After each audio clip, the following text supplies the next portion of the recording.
Hey guys, what's up? iBubba's coming at you with a D3 video today. It's been a while since I've made a video on Diablo 3, but I thought I'd talk a little bit about gems. So, in the current season 25, we're getting all these, shards that, we just want to throw away, right? Because they didn't roll perfect. So, what these are good for is getting super easy rank 125 gem ups, right? You can see I already have a few. Now my barb's a little behind because my internet was out over the weekend, so I only got to play a couple hours at the start of the season, and now I've gotten to play a couple days, so I've been catching up. But the thing is you still need the flawless gems, right? And you want to get these gems as fast as possible.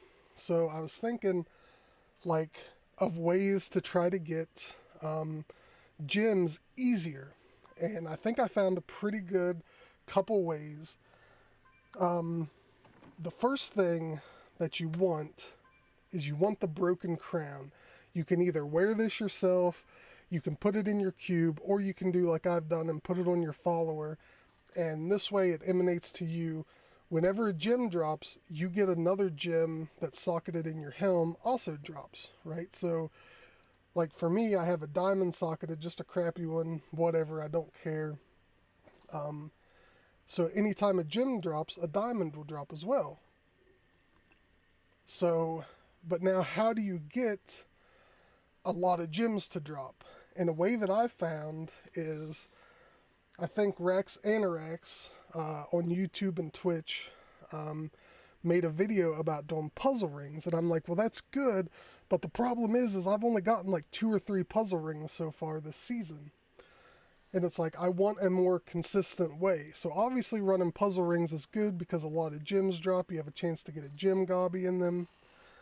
And so then I started thinking, well, what if I goblin farmed? So if you go to maxroll.gg, you'll find a way to farm or to farm just goblins in general. And you have a pretty good chance of getting a goblin that drops gems, right? Like you can get a gem gobby. Blue gobby usually drops a lot of gems.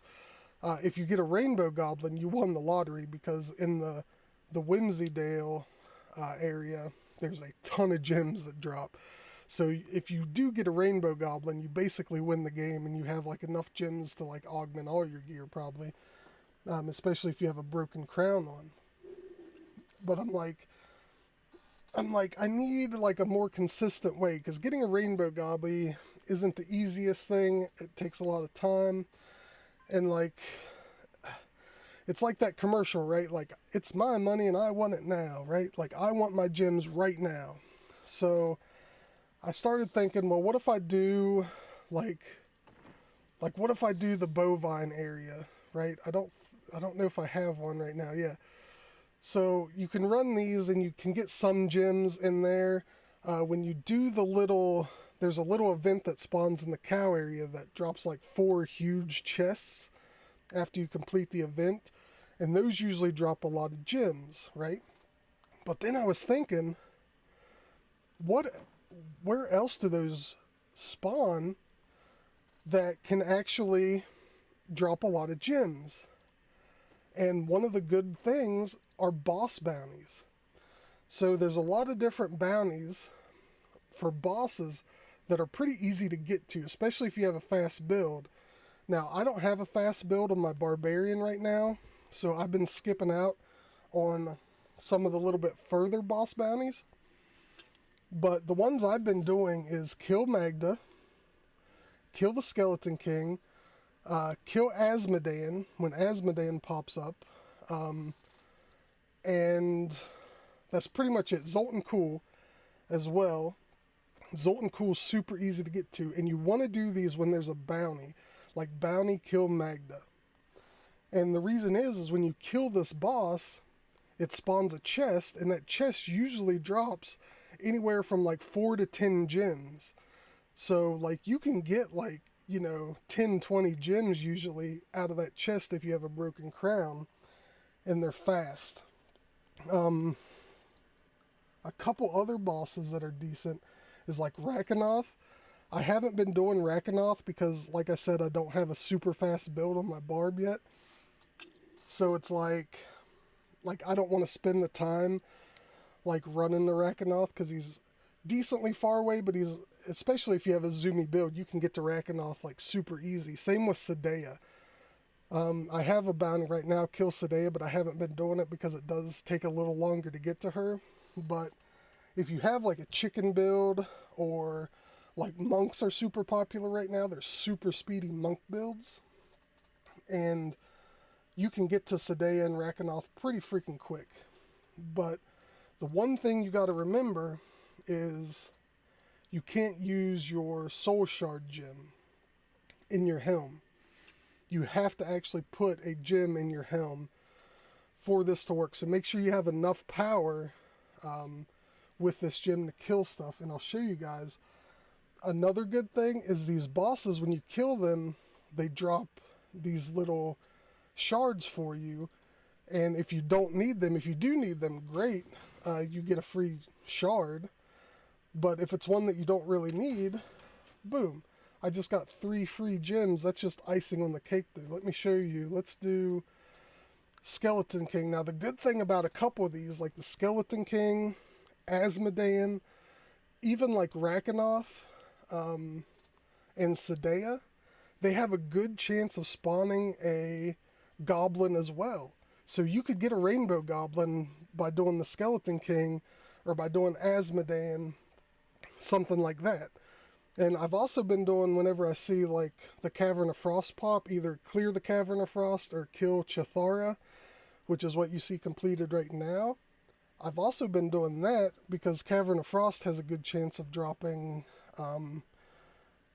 goblins as well. So I've just been doing that.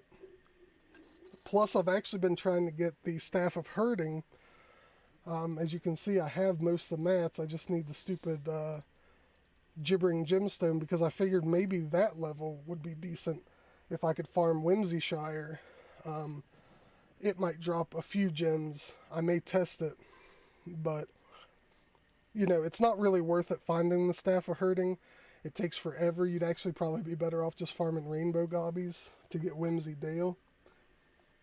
But, you know, I figure I'm here, I'm doing it, so why not go ahead and do Caverns of Frost? Because Caverns of Frost is the hardest one to get anyway. These are like super easy to get. But anyway, I'll show you, and hopefully we'll get lucky on the video and I'll actually get a goblin. Just to show you how good that can be.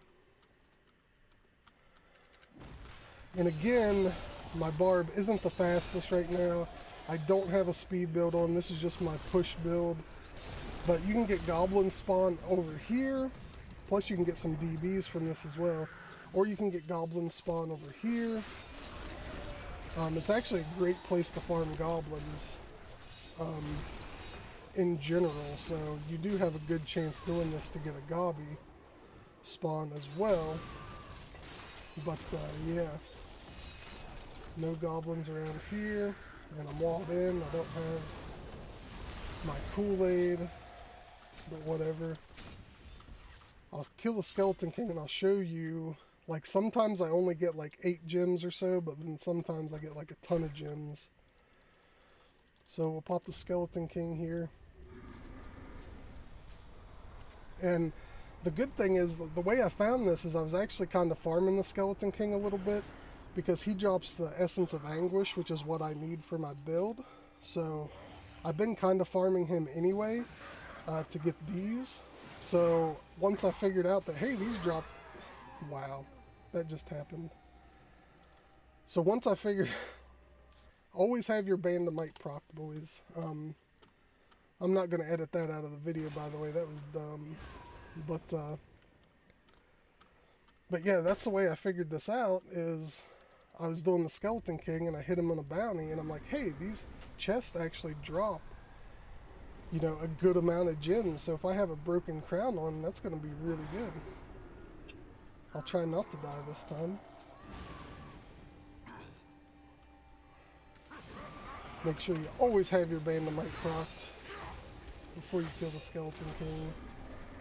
But you can see he drops the Essence of Anguish, which I'm actually keeping because I'm trying to upgrade them. But also, boom, look at there.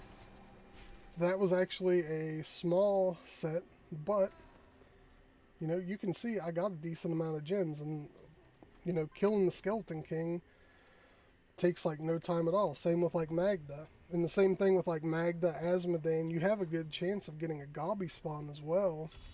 And if that happens, you'll just get a ton more gems. So, I don't know. Hopefully this helps you guys out a little bit of just ways to farm. Like, to me, this is a more consistent way than hoping that you find a, you know, hoping you find a good Gobby by goblin farming, or hoping that you get a puzzle ring drop so that you can run the puzzle ring. I feel this is just like a more consistent way of getting gems. Maybe I'm wrong, maybe I'm wasting my time here, but I've been getting like most of my gems from doing this. So yeah, that's how I've been getting my gems.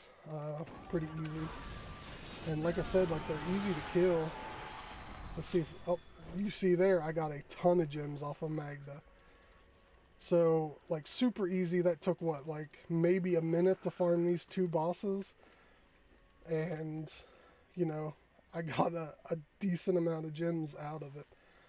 And, yeah, then, so, the other thing, I'll make sure that you guys know, just in case you guys don't know, if you go to Squirt the Peddler here, you can buy whatever essence you want. Like, for me, it's Essence of Ruby, right? Because I want the flawless ruby gems.